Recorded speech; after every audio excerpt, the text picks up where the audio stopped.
RMC, Jeux Olympiques Paris 2024, un an après.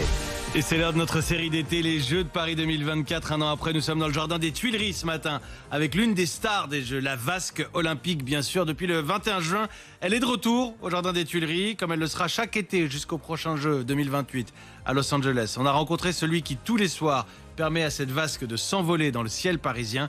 Accès privilégié sur RMC ce matin avec Amélie Courtet. Bonsoir, Emmanuel Chailloux, opérateur ballon captif pour la vasque olympique aux Tuileries. Le décollage est prévu à 22h30. Appel à la préfecture, précédé de premières vérifications 1 heure avant l'envol. Ça fonctionne parfaitement. Si jamais on a une panne électrique assez générale, on peut tout de même redescendre la vasque en toute sécurité.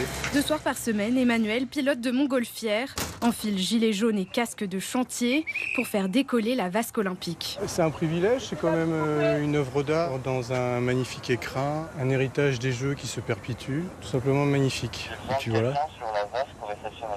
On s'en lasse pas. Autant je peux être fatigué de ma journée à minuit, autant là, quand je rentre à 3h du matin, j'ai du mal à m'endormir. On repense à toute cette soirée. À la cérémonie d'ouverture des JO notamment. J'ai jamais autant apprécié un soir de pluie que ce soir-là. J'étais sous la vasque, je n'ai su que quelques minutes avant que c'était Teddy Riner et Marie-Jo Perret qui allaient allumer la vasque. Pour l'anecdote, moi je l'ai deviné au travers de la vasque car j'ai effectué les dernières vérifications avant le décollage. C'était incroyable. 2, 1, décollage de la vasque.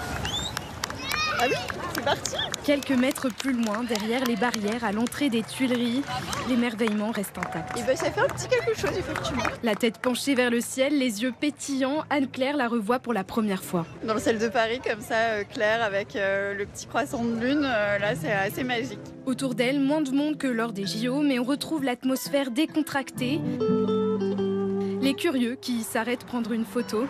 On devrait déjà la voir, ça m'inquiète. Anthony, lui, en a des centaines de la vasque. Muni d'un téléobjectif, on le retrouve sur un pont près de la Défense. De notre point de vue, elle doit se lever sous l'Arc de Triomphe. Cette photo, c'est sa préférée de l'été dernier. Chaque soir, il était de sortie, alors quand il a su que la vasque revenait... J'ai dit que j'allais être fatigué. On ne peut pas louper un soir, on ne sait jamais si elle va sortir ou pas. Le même point de vue, un jour, une semaine plus tard, peut être différent de par la lumière. C'est un passe-temps qui prend beaucoup de temps. Tantôt perché sur un toit, tantôt sur un chantier, il est toujours en quête de l'angle inédit. Si ça passe, je pense que ce sera la photo du mois.